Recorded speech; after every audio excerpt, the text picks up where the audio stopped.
Welcome to the review portion of Pacific 4 episode review. This is the review for the Orville New Horizons episode, Domino.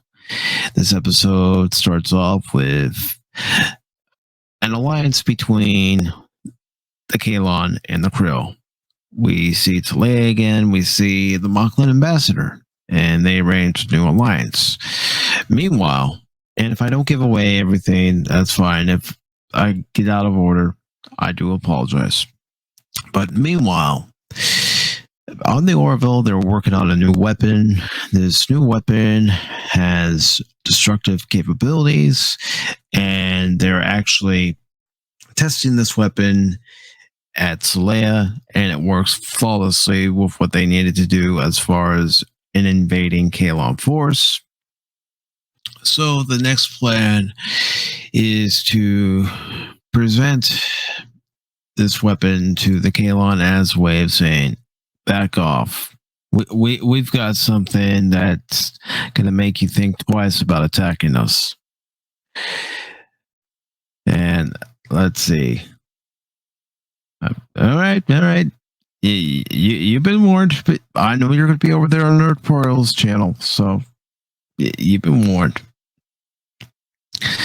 So, anyways, we learn about this new weapon, and we see a meeting with the Admiralty, basically Admiral Azawa, you have Admiral Perry, and Admiral Halsey, and they come up with this crazy idea to basically go to the Kalon homeworld, say, we've got this new weapon, and you might want to talk to us now. You might want to back off of what you're doing, which is pretty much what happens when the Orville gets to Kalon. It uses the weapon on a few Kalon vessels. Kalon Primary is willing to talk. Of course, Kalon Primary has the one big question of whether or not the Union's going to do what their own creators did and turn on them and abuse them. So while this is going on, a few other things happen. I'm not going to go through the whole episode. You want the whole episode, and I'll keep this when I edit this down too, because to be honest, I probably won't even edit this down. I'll just separate it from the rest of this live stream. But if you want to hear what everybody has to say about this episode, and you can go over to the Nerd Portal Live Forums channel and listen to the after show. So, link is there, and I'll make sure I have it in this section too. You know, I'll have it in the live reaction video. I'll have it in the review video here in the description. But anyways, what ends up happening is we have an alliance with the Mocklins and the Krill, and sooner rather than later, there's an alliance between the Union and the Kalon. And the reason why is the Union learns about the weapon being acquired. The weapon is acquired because of Admiral Perry. Admiral Perry has a couple of officers go into where the device is being held. They get the device after shooting a few officers. They rendezvous with a Mocklin vessel and a Krill vessel.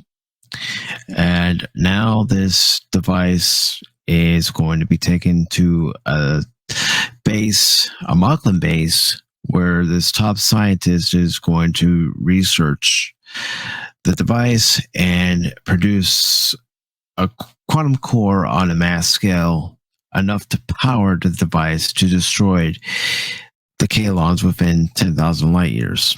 of course, getting wind of this is the crew of the Orville, so they alert the Union, and the Union sends a fleet. And of course, they can't do it alone, so they alert the Kalon, and the Kalon agree to help the Union. So everybody arrives at this planet, and there's this massive battle in space. There's a battle on the planet itself. Everybody's, fighting, Kalon versus the Krill and the Mocklins, Union vessels versus the Krill and the Mocklins. Of course, you have Kelly, Charlie, Isaac, and Kalon Primary, along with Talia, going down on a shuttlecraft.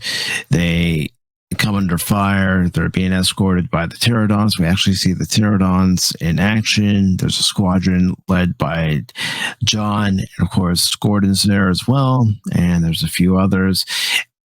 Everybody pretty much gets blown away except for John and Lamar. There's a few things that reminded me of the trench run for the Death Star and everything. And DJ Ronnie G is adding, at least we solved the Charlie problem. or did we? Or did we? Yeah, I'm not so confident on that. I got a feeling that Chuckles is going to show up. But anyways, they're all trying to get down to this planet and destroy this quantum core. Of course, when the squadron led by John and Gordon start firing on the device itself from the outside, they're unable to penetrate the shield. Meanwhile, the shuttle that you had Charlie on, you had Kelly on, you had Talia on, and you had Kalon Primary and Isaac on. Well, they end up having to evacuate the shuttle, and the shuttle's destroyed, but they land on the surface of this facility. And of course, Talia opens the door after Isaac isn't able to get through the locking mechanism. And of course, there's a firefight, and Mocklins go down, Krill go down, and inside this laboratory, they're working on arming the device. And of course, the device is already armed. And when our team of heroes, meaning Kalon Primary, Isaac, Chuckles, get there, well, what ends up happening is they're unable to deactivate the device. And there's also a scene between Kelly and Talia where they're having a fight. And they're going back and forth. Talia actually has a knife that she holds up to Kelly's neck and threatens to kill her. And of course, this goes on for a little while, and it goes back and forth. There's some insults thrown at Kelly by Talia. And long story short for this episode, Charlie ends up using her fourth dimensional ability that we learn about in Electric Sheep, and she says she doesn't have enough time to deactivate the device, so she's going to overload the device. And she does just that by overloading the device, and everybody evacuates. They take Talia, and she's now a prisoner of war. They escape on a Krill shuttle, and everything explodes. The planet explodes in certain areas, and the combined Union and Kalon ship leave. And of course, to everybody's shock and awe in this episode, I know I skipped it, but those officers that took the device to begin with, well, they took the device under the orders of Admiral Perry. Admiral Perry betrays the Union because he doesn't agree with the Mocklins being exiled from the Union. So basically, long story short, getting back to where I was, you have the combined Kalon and Union fleets leave. They get back to Union Central, and at Union Central, you see the President Akubar or Akubar or Azkabar. I can't remember his name. I'll just call him Bruce Broxleitner or Captain Sheridan. There, just to make it easy. But anyways, he's there. You have Ozawa there. You have the one senator there who we met in Gently Falling Rain. And of course, Halsey's there. And you see Kalon Primary and two Kalons. And they're granting the Kalons temporary admission to the Union, which may or may not, we'll see what happens in the next episode, lead to full membership into the Union. The Kalon do agree, even though they don't like, the politics. And of course, one thing I know I did skip, but before this even happens, when Kelly, Isaac, Kalon Primary, and Talia get back on board the Orville, Kalon Primary wants to know why Charlie sacrificed her life. Yeah, that's right. Supposedly, Charlie's dead. I don't think she's dead. Come on. She's not dead. Come on.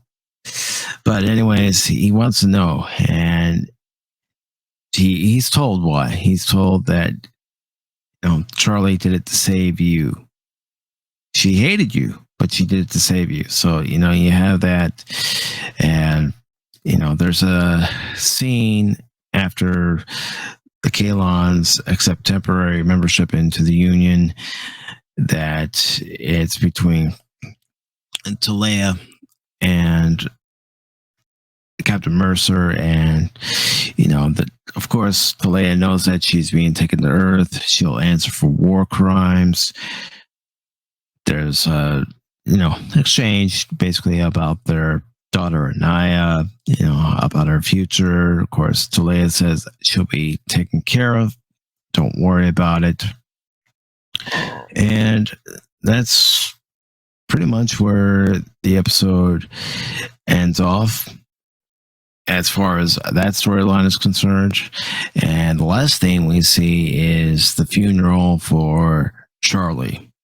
And the person who gives the first words is Isaac.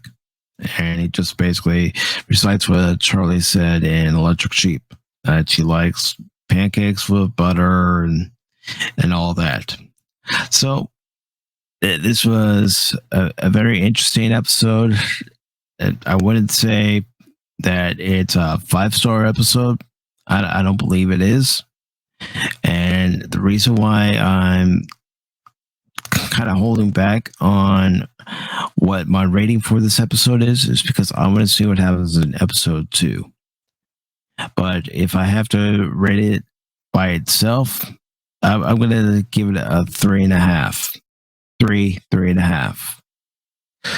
So that's my quick review of this episode. It's a 3.5 episode. There's still part 2 coming up. Now, in part 2, the episode is actually called Future Unknown, so we will see what happens next week. But as far as this review portion is concerned, it is now over, and I give this a 3.5. Again, I want to wait and see what happens next week. So if you like this portion of the video or the full live reaction, give it a thumbs up. If you didn't like any of it, give it a thumbs down.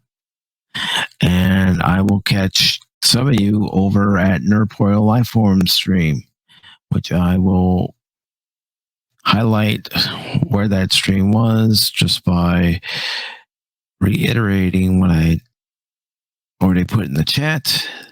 This is the link to Nerdpoil Lifeform channel. You can catch the after show for this episode and find out the group's thoughts and opinions as Nerdpoil, DJ Ronnie G.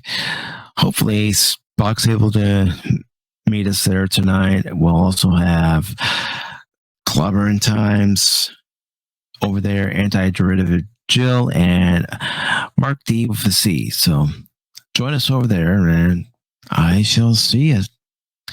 Thank you all for watching. Again, if you like what you saw, give it a thumbs up. If you didn't, thumbs down.